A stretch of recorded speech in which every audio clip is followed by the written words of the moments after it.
Hello, I'm Claire Jewitt, and this is the Diary of an Orange Cat. The diary entries of a thoughtful, slightly neurotic ginger cat named Weasley, written from a small harbour community in New Zealand. In the last episode, Weasley found himself unexpectedly inspired by a rather charismatic guest speaker, and briefly considered unlocking a more confident, fearless version of himself. In today's diary entry, that confidence is put to the test, with mixed results, as Weasley reflects on the loss of a friend, struggles with an unwelcome canine visitor, and attempts a bold act of feline heroism that spirals rapidly out of control. And now, Weasley's diary. I've recently been working on building my confidence and embracing new challenges.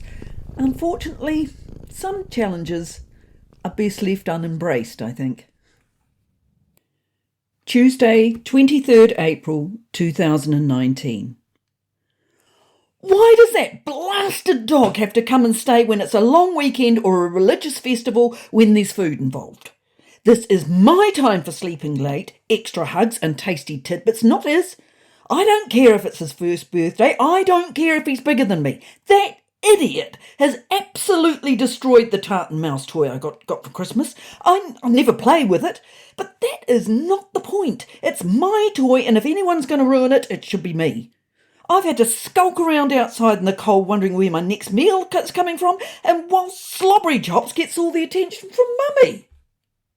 Even my friends are too scared to come round and visit me because he is there. Yet everyone seems to think I'm perfectly okay with this. Well, I'm not okay with it. My anxiety levels have gone through the roof. Thank heavens he went home this afternoon. I was hoping to talk to Whittaker about the dog problem. After his life-changing talk to our group earlier this year, I felt so much more relaxed around dogs. But a few weeks ago, my sister Seraphina broke the tragic news that a speeding car had struck Whittaker just outside the library. I know how much he loved to spend his days surrounded by books and people, so I suspect his mind was elsewhere. They rushed him to the vet, but it was too late. Despite their best efforts, Whittaker's injuries were too severe and he had to be euthanised. Diamond Harbour lost a favourite feline that day, leaving behind a void in the hearts of all who knew him. I felt more bereaved than I probably should have done.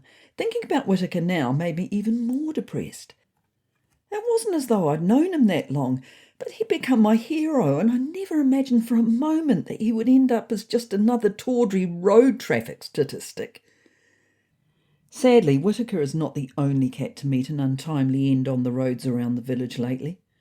Nobody else I know personally, but according to Seraphina, there's quite a list of grim tragedies.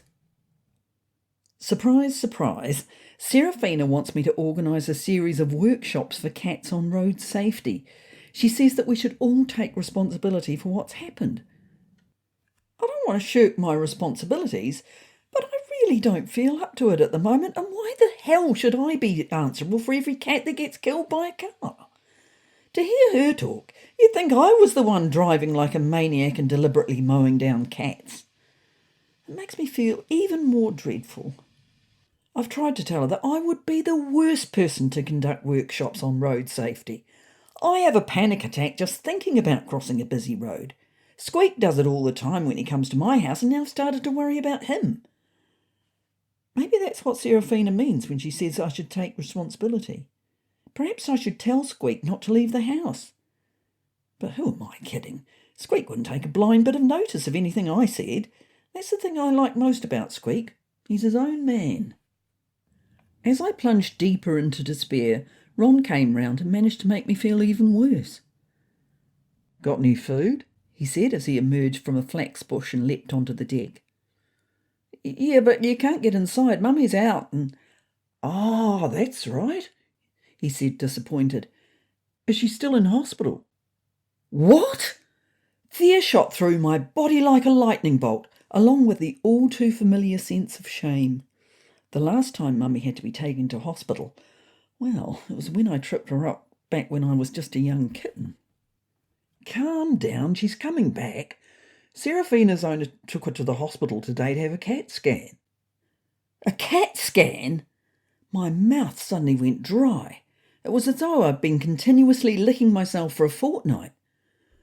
A wave of nausea spread through my body, and I started to shake uncontrollably.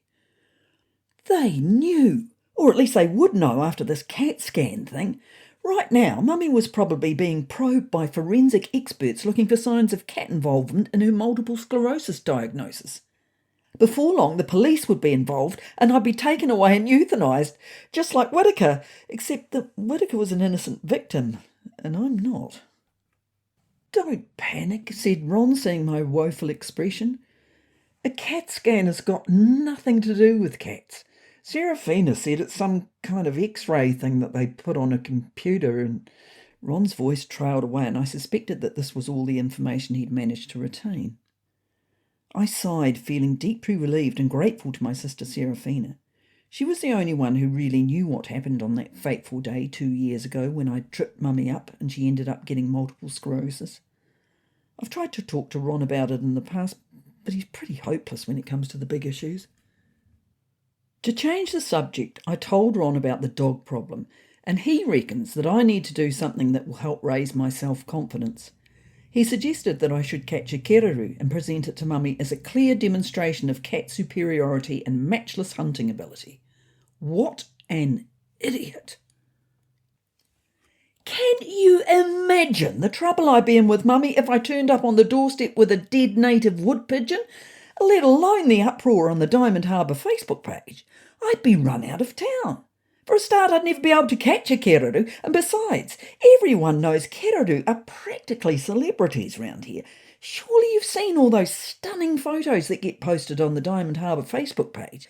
You know, those ones of the native birds caught in perfect light, timed as if the bird is posed just for the occasion. I paused, exhausted after my long rant. Plus, they're enormous. They're nearly as big as I am. Ron glanced over his shoulder. Do those posts ever say where these native birds are exactly? I stared at him. What? He said defensively. I was just asking. Purely out of interest. There was a pause. Right. No, fair enough. Probably not the done thing. I don't have a head for heights. I've never really been that great at catching birds. I did once enjoy a whiff of success with a slightly lame sparrow, but the reaction I got from Mummy didn't boost my self-confidence in any way that could be considered encouraging. I wouldn't want to relive that awful experience again. Suffice to say that there was a lot of shouting, and I ended up staying indoors with a dirt box for a few days. Despite this, Ron had planted a seed that had the makings of a reasonably good idea. Without wanting to blow my own trumpet, I have to say, with all modesty, that I'm pretty darn good at catching rodents and can single-handedly exterminate a nest of mice without raising a sweat. But I needed a grand gesture, not just a tiny field mouse. What I needed was a fully grown rat. All of us cats know where the rats are, but as a rule we leave them to the homeless cats. Rats can be quite fierce, and they put up much more of a fight than a mouse. You certainly wouldn't want to get too carried away and go after a gigantic water rat. They can be quite fun to chase, but even a medium-sized rat can be exhausting, and the cat doesn't always win. I waited till it got dark, then sneaked out of the house and identified a suitable target. I adopted my ninja-style ambush approach and caught it cleanly, but this rat wasn't giving up without a fight. In the struggle, I pierced its skin with my teeth, and it was bleeding profusely when I jumped through the bedroom window with my gift. Mummy had been sound asleep, but I knew she'd want to see this, so I let out a series of "look what I've got for you" meows. Unfortunately, the act of opening my mouth released the rat, which, apart from the small wound on its side, seemed none the worse for my foiled assassination attempt. The rat, Mummy and I ran into the lounge in that order, and I sensed a certain tension in Mummy's voice. The rat disappeared to God knows where, and I found myself locked in the lounge with the rat while Mummy went back to bed.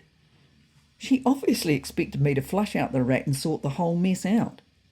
This wasn't going quite how I'd planned. Wednesday, 24th April 2019.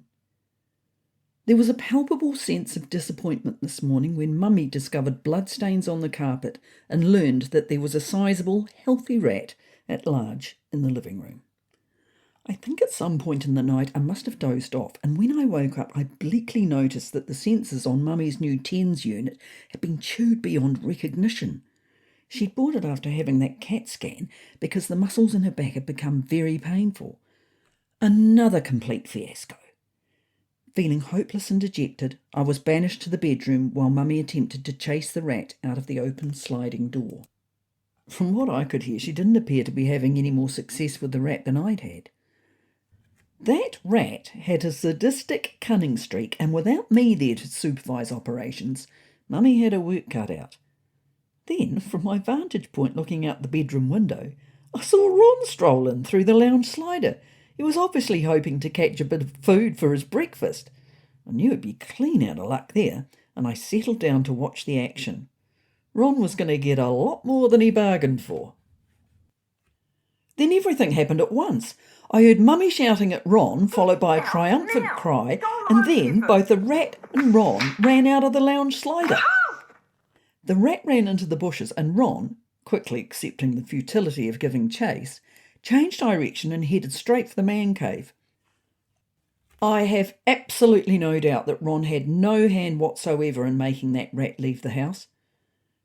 Judging by his speedy exit, he was just as scared of the rat as he was of Mummy shouting at him. I have a funny feeling that Ron's version of events, however, will be gradually exaggerated in Ron's favour every time that rat story is told amongst the cats in Diamond Harbour. I got the most appalling telling off, but I knew Mummy wouldn't stay mad with me for long. Later, after all the drama had subsided, the blood wiped away, and the 10 senses disposed of, she poured a glass of wine and sat down at a computer. I nonchalantly jumped up on the tabletop, looking skyward, and purring loudly, adopted my most angelic look. You've been listening to The Diary of an Orange Cat. In the next episode, Weasley attends a mindfulness meeting at Squeak's house, where a luxurious new cat bed, an unexpected online dating profile, and a familiar face appearing where it's least expected combine to create one of his more unsettling evenings. If you've ever wondered what cats might really get up to when they're left to their own devices, you may be about to find out. If you're enjoying the podcast, you can follow or subscribe wherever you're listening. And if you think we're a good match, you know what to do. Swipe right, or, better still, leave a review. Until next time, mind how you cross the road.